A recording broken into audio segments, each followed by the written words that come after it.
What's good, everybody? Welcome to 90 Day Our Way. I am the coach, John, the Coachman, alongside the kid, Cody Merrow, and we apologize. We have been off for a couple of weeks, but we're very, very busy. This is our passion project, so we get to it when we can. But, Cody, we have a lot to catch up on over the last couple of weeks. The 90 Day the other way, 90 Day Happily Ever After. We didn't even get to 90 Day Strikes Back because I'm not talking about that show again, Cody, until we have Big Ed or Annie on this show as our third co-host. I refuse, but we're going to make it happen. How are you this week? Oh, I'm great, Coach. I'm ready to be back. We got the good energy going. It's a shame that people can't see the pre-show we just had because there's so many good vibes going here, and I just can't wait to get into this. Let's go. A lot of positivity. All right, let's get into our main event. The 90 Day Our Way main event. This is where we have one or two storylines that we think are head and shoulders above the others on all of these franchises. And if you put Colt in a Speedo on the beach in Brazil, he's going to be your number one storyline no matter where you go. And Cody, here's the thing. Not only is he a mama's boy, not only does he live at home, but they decided because they're dating, Jess wants him to come to Brazil, right? That's where we left off. So now this past week, they're actually in Brazil. Mom has come. She's old. She's nasty. She complains all the time. He only got one room at start. And then, of course, Jess, who loves to say, I want sex all the time. And I'm like, oh, you got to stop. You got to stop. So first and foremost, would you ever have your mother travel with you to Brazil to meet your girlfriend's family and only get one room to start? Now, they got a second room because she was a nightmare to deal with. But the fact that Colt wouldn't think about a second room, what is wrong with him? Absolutely baffling, especially because it seems like so much of their relationship is based on being alone together in the bedroom. Guess what? When mama's there, ain't going to be nothing going on in that bedroom. Or the bathroom either. Or the bathroom. Here's the thing, and we're not going to body shame anybody. That's not what we're here to do. We're here to lift people up. But let's be honest. You only wear a Speedo if you can wear a Speedo. And yet, after he put the Speedo on, of course, he had a shirt on over it, she still said, I love being with him. I love having sex with him. It blows my mind that Jess, and then, of course, Larissa, and we'll get to Larissa later in the show, she's very attractive, too. What does Colt have that I'm missing that these fairly attractive women from Brazil can't get enough of? I guess it can only be one thing. Well, Coach, I don't know about that. I think you're getting a little down in the weeds there. Maybe down a little bit too much into the Speedo. I don't know. I think what he does have, and no bad ill will upon you, Coach, but he's got that inner confidence. He is so sure of himself. He's out there in a Speedo. He's rocking it. All the women love this confidence that he's throwing out there. It doesn't matter what he looks like in the mirror. It's what it matters when he looks like in his head. I don't know why I get so frustrated when I listen to him do his interviews and I watch him talk. But after the first night where he went over to Jess's house, he clearly was hungover. His hair was an absolute mess. And I've got to give it to the producers because most producers would say, you know what, let's fix your hair. Let's make you look good. They knew he looked like crap. They knew he looked like he had about 8 shots and 25 beers. And they said, hey, let's keep your hair like that. I think that looks good, too. And I thought that was hilarious that he did his interview like that. But then he goes back, and, of course, his mother, same old thing. If she thinks she's going to get in between me and my son, that's not going to happen. There is no way that this relationship ends well. Mother thinks that Jess just wants a green card because her visa is up in 6 months. And if I'm just being honest, not being mean, if I'm being honest, why else would Jess want to be with Colt long term? But she's talking about getting married. She likes living in the States. And it's pretty obvious to me from this show that people from other countries will do just about anything or anyone to live in the United States. Colt, Jess, his mother, our number one story this week in our main event. Now, our number two story. And Cody, we've got to go all the way to South Korea for this one. All the way to South Korea. Our main man, Jihoon, we pick up the pieces because he can't figure out how to do that for himself. And when your mother, and his mother is actually going to be in one of our segments later in the show, when your mother wears the cojones in the family and she's the one that says, quit crying, real men don't cry, that's an issue. That's a problem. But we've now reached the end of the road, right? We've reached the end of the road. We find out that he gives all of his money to his mother. Deaven has had it. She's got 2 kids she's got to take care of. He doesn't have a dime in his wallet. And then he starts to get upset. The little translator button, I don't know what it's saying, but that was funny in itself. And finally, he just walked out and said, I'm over it. At some point, Jihoon's got to realize he's 29, not 2.9 years old. What do you make of what you've seen for Devin's second trip, which I think is going to end next week? Well, just so many broken promises on Jihoon's side, and he does not understand that admittance isn't forgiveness. Just because he's admitting that he's doing wrong and owning it doesn't mean he's doing shit about it. I mean, if he was actually doing all the things that he said he would do, they'd probably be in a great spot. But guess what? Just like she said at the dinner table, you said the same thing 4 months ago. And Coach, I think the funniest thing about that translator, it's speaking the truth. The translator really of truth. Is. It knows Jihoon better than Jihoon knows himself. See, you just hit. That's what we're going to call it from now on. Whenever somebody uses a translator, we're going to call it the translator of truth. You just branded something in the show, Cody. Nice job, kid. And here's the thing, is that you're exactly right. Deaven has had it. I give her all the credit in the world. She's gone back twice.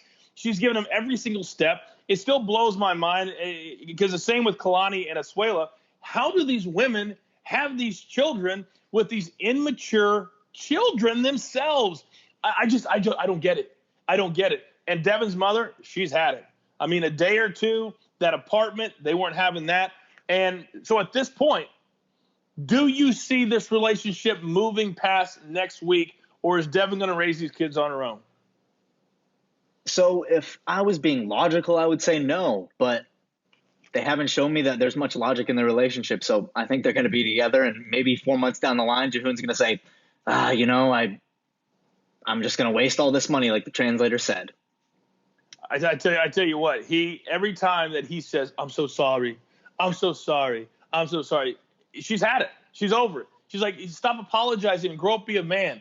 You were man enough to sleep with me. You were man enough to have sex with me. You were man enough to get me pregnant. Now be man enough to take care of your kids. And he's not doing that. We'll bring Jihoon and his mother back a little bit later on in the show, but that was our main event. Grow up.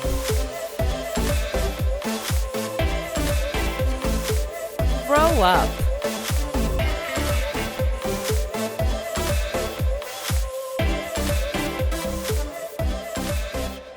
Okay, now it's time for our segment, Grow Up. And honestly, the entire show could be called Grow Up every week if we wanted it to be, but we have to limit it to 2 or 3 of these couples. And I want to start in Moldova. And that's where Andres and Elizabeth have been for a couple of weeks because they're planning this wedding in 5 weeks' time.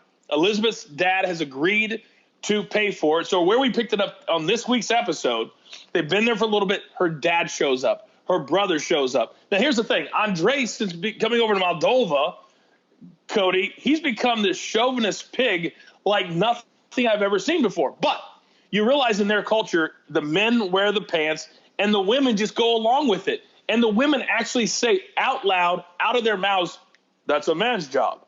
That's what he does. And a woman falls in line. It's baffling to me to see women actually say this and believe in this. Now, Elizabeth, she's not having it. She's sitting back, and finally she loses her mind. She's like, wait a second. He's staying at home. He's taking care of the kid. I'm working. I'm bringing home the bacon. I'm bringing home the money. And she's right. She is right. But then Daddy shows up, and Daddy's got the checkbook, right? So they start asking Andres about why he left Moldova, moved to Ireland after being a police officer. He won't tell them. He's got no answers, which tells me there is something to hide. And this is a storyline that for Andres, he better grow up and grow up quick because he's got to make some answers. Now, he's already got the baby. He's already been married, so she's not going anywhere. But don't you feel like he's hiding something from them? Well, he's definitely hiding something, and it's the wrong things, because he's not hiding the fact that he's not going out getting a job. He's not hiding the fact that he's playing video games all day. I couldn't help but sit there and be embarrassed watching the conversation where literally everyone at the table was right. They were trying to tell him to smarten up, but guess what? He was sitting there still defending those actions. I just found that completely deplorable. It was. He looked at her and said, wait a second, we discussed this. And she said, yes, but it doesn't mean I can't change my mind. when you're married and you're in a relationship, everything evolves. Maybe she's not making as much money as she thought she was going to. Maybe the baby is more expensive than they thought. I've got 2 kids. They're very, very expensive. How about his brother? Has brother saying, wait a second, what are you doing? They're calling him out, and he's getting very, very defensive. I'm not a fan of his. I'm not a fan of how he talks to her. I'm not a fan of how he treats her. And I like the fact that his family and her family are calling him on the carpet. At the end of the day, this guy right now and by next week before they get married again, because she said, Cody, I'm okay if I don't get married. I'm okay with it, even though she's technically already married in the United States. But she's over it. She's over it. So, Andres, you need to grow up, son. Grow up. All right, next. It's rare, Cody, that we tell a 54-year-old woman that she needs to grow up. But Angela, at this point, anything that her man Michael does is not good enough.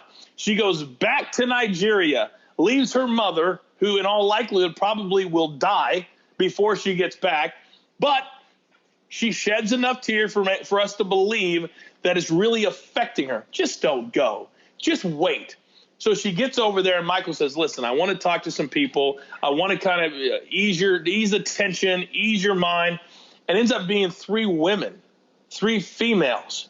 And Angela loses her shit.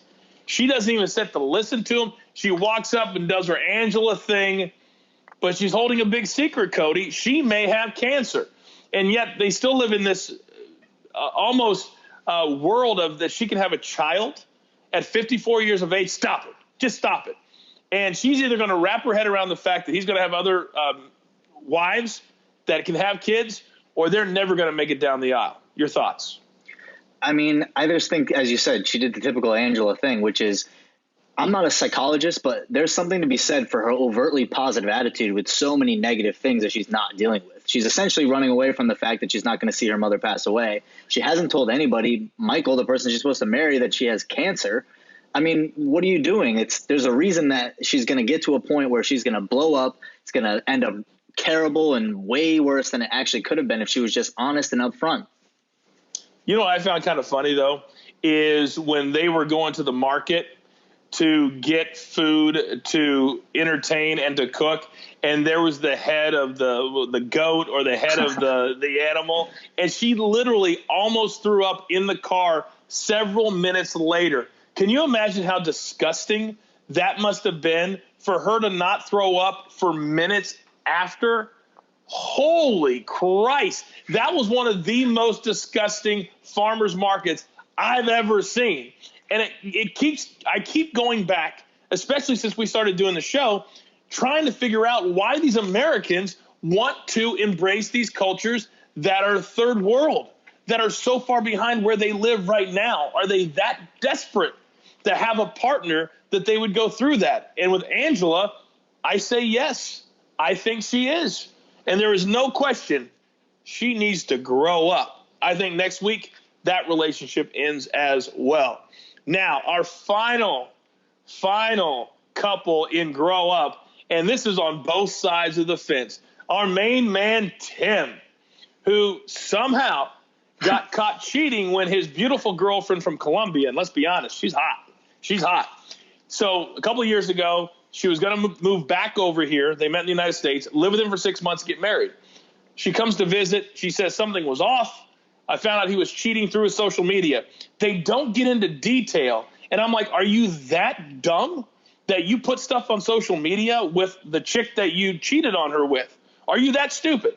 So, of course, like every female, she tells her mother she's not coming back to the United States. So Tim's in love with her. I need to prove my love. So he leaves everything behind, or so we thought. He doesn't sell the house. He doesn't get rid of the job. And he's going to Colombia to win his girl back and jump into her arms and say, we were meant for each other. There's only one problem. She is not about to let him off the hook. She's going to hold this over his head all the time. And you talk about a double dose, Cody. Mama Melsv, and I don't even know if that's how to pronounce her name, Mama is pissed too. I would rather have the wrath of the girlfriend than her mother. What say you? I mean, I just feel like this is all one big game. I mean, the guy's sitting there admitting supposedly to this social media cheating that we don't really know about. I don't know. It's all very confusing. And then at the same time, he's sitting there pretty much admitting that he's creating these outs already. He's already setting up, dates or engaging with people online. I mean, that's not how you deal with the end of something. That's not how you proposition yourself as being serious in a relationship. I mean, that's just pretty shitty behavior, in my opinion. He said when she asked him directly, and I'll give her credit, she wanted to know all the details. But at some point, you got to say, okay, if we talk about this, then I'm here. I came here to live. We got to draw a line in the sand, and we have to be able to move on. I can't have this being held over my head forever. But he made the cardinal sin that when she said, why did you do it? Why did you cheat? You had all of this. And he said, hey, I was just looking out for my physical needs. I was just wanting to get laid is basically what he says. Oh, Tim, what are you doing? Oh, you got to say, hey, I made a mistake. I don't know. I was drunk. I was high. I was something. But that's rule number one, because in her mind, all she heard is he'll do it again and again and again. Wow. So I also thought it was kind of interesting that she pointed out how much weight he's gained and that he looks very different. She went just short of saying I'm not attracted to him anymore. But we're going to bring them back in our last segment because something else she said definitely belongs in one word. But Tim and Melissa, you both need to grow up. Come on. You moved halfway around the world. Grow up.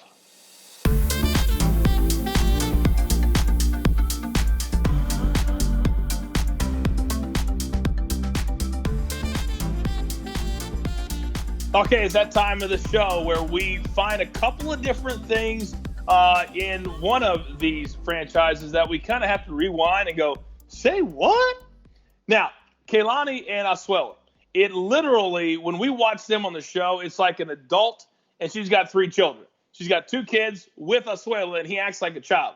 Now, her dad is this close, Cody, to beating his ass. He is this close. And the only thing that's saving him is they're both from Samoa. So he understands him. He understands what Asuela is going through. So a couple of things, and the reason they are ending up in Say What. The first thing is they finally make up over what happened in California when he blew up. He stayed in the room during his son's birthday. He wouldn't talk to anybody. He acted like a child. So the first thing she says is, you know what? When I fight with him, it's like battling a teenager. And I sat there and I said, if you can say that so calmly, how in the hell did you have not 1, but 2 children with this man? 2 children with this man. I don't get it. I don't understand it. But that's the reality. You can't put the kids back. You know what I mean? And I listened to her, and she's so smart, and she's got it together. But I think that she's had self-esteem issues in the past. I'm certain that guys have treated her like crap in the past, which is unfortunate. And that's why she settled. And they always say you go after somebody like your father. And they're both from Samoa. That was the first thing. The second thing, Cody, is they call her mother, his mother. And he's like, I want to go to Washington. She's living with his sister in Washington. The mother is delightful for the first 2 or 3 minutes of the phone call. And then at the end, she's like, Asuela, you need to send me money. I need money, and I need it now. You're supposed to take care of me. Of course, Kehlani is like, she asked for $1,000. And instead of him saying no, he goes, I only have $500. And I'm like, she's looking at him like, what? That's all the money we have. And I'm like, what in the world is wrong with this family? What's wrong with this family? What did you make of all that? I mean, without trying to sit here and stop the show because I'm laughing so hard, I just thought it was so crazy that self-awareness is not the same as self-reflection. We're seeing a lot of self-reflection. We're not seeing a lot of self-awareness. They're not making the changes necessary. But at the end of the day, who are we to judge? They seem like a very, dysfunctional family, but yet they're still together. I mean, what works, works. Different strokes for different folks. Well, I know there's a lot of women out there that when they have 2 kids at such a young age, that they'll stay in it for a lot longer than what they probably should. Because it is hard when you're divorced. I'm divorced. It's not easy. I mean, it takes a while to get to a point where you can live your life without that constant negativity surrounding you because of the divorce. But now you throw in the family, and I understand why she's so upset all the time. I get it. Every time they call home, they want money. So when they wanted to go to Samoa during the measles outbreak, I think it was double-edged. She didn't want to go because of the measles, but also she knew if she got down there and the family was pressuring him, that he would probably give them all the money that they have. And they don't have that much money. And so at this point, I think that they can't go visit his family anywhere, or the trip is going to cost them a lot more than just the trip. You know what I mean? Hey, the only thing I got to say to that, Coach, is say what? All right, up next. Oh, this guy, I actually liked him at first. He's from Ethiopia. He can sing. He can dance. He's got it going on. He's got the abs. But then in comes a girlfriend. And when his girl calls him baby all the time, I can't even remember what her name is half the time because it drives me insane. But Mama Bear goes on the trip. Now, Mom actually liked the hospital where they're going to have the baby. But I thought it was interesting when they were in the apartment and she's like, I've had it, because her parents are loaded. She's a freelance editor and writer. You and I both know what that means. Unemployed, freelance writer and editor. And so all of a sudden they're back in the nice hotel where Mom's staying, and the way they shot that shot, she's getting ready to kiss him, and all of a sudden they widen it out and Mom's over in the other bed. I thought that was absolutely hysterical. And from that point on, I didn't understand anything Binion said. Every time they buzzed him about why you got married, why you got divorced, why she's in America, why your child's in America, he had nothing to say until he said what, Cody? I mean, I do know why she divorced me. I was texting other girls. Say what? Say what? You don't know? You don't know why you were getting divorced? When he said that, when he said, I was texting other girls, but then I told her and I apologized. Bro, you are married. You cannot do that anymore. And did you notice the clip for next week, by the way? They go and watch him rehearse for one of his dance numbers. And Mom says to the daughter, who's pregnant, out to here, who's that girl he's dancing with? Oh, don't worry, Mom. That's just his ex-girlfriend. And they go back to look and I'm like, what? What? And he has no plan whatsoever of how he's going to take care of this child, of them as a couple. And she's coming from a world where Mom and Dad paid for everything. And she says, Mom, I don't want to rely on you. But the bottom line is, and I've always said this, if my kids call me when they grow up and they have to have something, am I going to tell them no? Am I going to turn them away? No, I'm not going to do that. So she knows deep in her heart that her family is still going to support them, and that's going to be an issue because I believe at their core, Binion needs her to get to the United States so he can be around his other son. I think that's what's at the core of all of this. I really do. What do you think? I mean, I agree with you. It's easy to make calculated risk when you're not the one doing the calculations. So she's in a position of safety. She can do really whatever she wants and knows at the end of the day, she's going to be fine. But guess what? Biniyam's got other plans in mind. So we'll see how this turns out. I think her kind of naive, positive attitude might carry her through this. Did you read like a book of sayings before we did the show this week? I am a book of sayings, Coach. That's why people watch the show. You're unbelievable. Just a man of few words, but the words you're using, they're blowing my mind. They are blowing my mind. But Binion, you are not. You, sir, need to say what?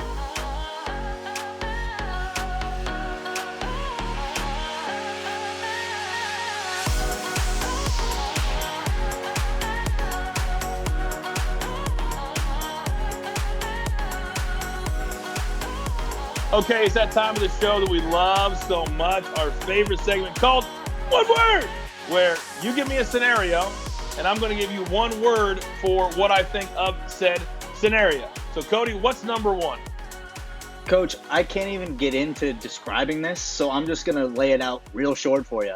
Eric and Larissa, one word. Dysfunctional. And that is 4 syllables. This is so crazy.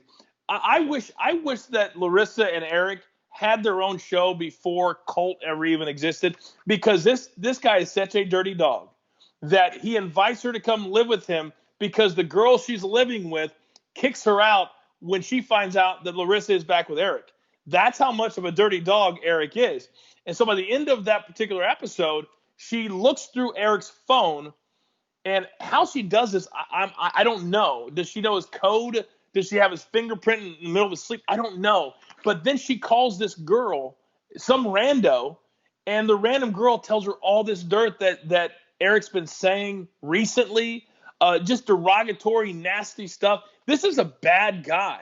And I feel like she's only back with him because she has nowhere else to turn. And she doesn't want to be homeless. She doesn't want to go back to Brazil. So now she's living in a guest room with her ex-boyfriend, and they have a huge fight right at the end of the show. And then next week, that's how the show is going to start. They do a great job of teasing it. But when I look at these two and where they're headed again, it is incredibly dysfunctional. Next. Well, Coach, next, Tim's girlfriend comes on over, and she's so excited to see the cat. Oh, and Tim. One word. My one word is brutal. Come on, Tim. A real man doesn't have a cat. A real man certainly doesn't take the cat to Colombia. And then what does that say about you when she says, oh, I love my cat. I miss my cat so much. Oh, yeah, and Tim too, just like you said. At this point, I don't know if Tim understands how bad he looks. I've never seen a show, I mean, completely honest, that a storyline has been overtly talked about more than this one. It's almost like producers said, every time you do an interview, you've got to say I cheated on her. Every time I do an interview, you've got to say, well, when I cheated on her, it's almost like we get it. We understand. We get it. But it's not, at the same time, you've got a cat. You're taking it to your girlfriend, and she likes it more than you. You're being a cat man. There's only one word for that. Brutal. Next. Well, Coach, there's another word for it, but it's definitely not TV friendly, so we're not going to use it here. So Jihoon and his dad both live under one roof, right? But yeah, we know whose roof it is, Coach. Jihoon's mom, one word. Cojones. Cojones. I am astounded that if Jihoon's father and Jihoon himself were more like Jihoon's mother, then we wouldn't be in the situation because he'd be able to support everybody. This woman tells him what to do and how to get there, tells the father, how about when they're sitting in the restaurant at the end of the show and he was like, stand up. She goes, shut up. There's no reason for me to stand up. I'm not standing up. I'm not going to do that. His mother is your classic Asian Korean woman, tough as nails, says it like it is, backbone of the family. I love Asian women like her. My sister, I think I've told you this before, she lived for 2.5 years in South Korea. She had my nephew was born in South Korea, and they loved it because of the culture, how people were treated, how smart they were, how clean they were. And so when I see Jihoon, I'm like, that's not your typical South Korean. My sister told me about the typical South Korean, and that's not it. Because most women, they have the cojones to run their families. So get it together. And as we wrap up the show this week, here's the thing. I know we didn't talk about Brittany and our main man from Jordan this week, but there wasn't much to talk about. This is our bonus section a little bit. I'm wondering if Brittany is going to stay in Jordan longer than a couple of more weeks. And then, of course, our favorite couple. Everybody loves talking about them. This week, I was a little bit uncomfortable watching Armando and Kenny down in Mexico because Kenny, I thought he would be better than what he is. I almost see why he's been single for so long. He's very opinionated. He wants to hold hands and kiss Kenny. And Kenny's like, listen, we're in a place that we don't know anybody. We're in Mexico. They may not accept us. And I think Kenny's being really pushy. Did you think the same thing when you watched those two together? Definitely. And I mean, a lot of the things we see out of them in previews, things like that are just kind of heart-wrenching. I mean, they're doing it on purpose. I know they are, Coach, but they get me every damn time. They do. They do. I really am hoping. They're my favorite couple. I'm rooting for them. I want them to work. When you're 57 years old and you've never been happy and your entire life has been dedicated to your children, you deserve to be happy. but you also got to understand the temperature in the room, and you got to understand where you're at. And right now, Kenny doesn't. He complained about everything from the food to the eggs to the people. He's just not very, very comfortable. So next week, I promise we'll hit on Brittany and Jordan, and we'll hit on Kenny and Armando on where they're at as well. Now, we got a busy week coming up, so tune into all the 90 Day Fiance shows. And I know you've got a lot of stuff going on. Kind of tell the people where else they can find your work at, Cody. Hey, I'm all over social media at Cody Merrow, CODYMERROW. Find me on Coach's feed when we post about the podcast. Let's create some great positive energy for everybody. There you go. Tell a friend. Download us, Apple, Google, Spotify, wherever you get your podcasts at. Also, the video is out on YouTube.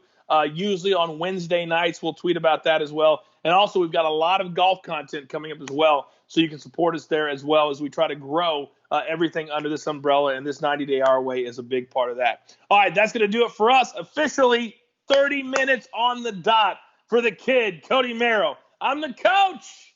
Enjoy your week. This has been 90 Day Our Way. Take care.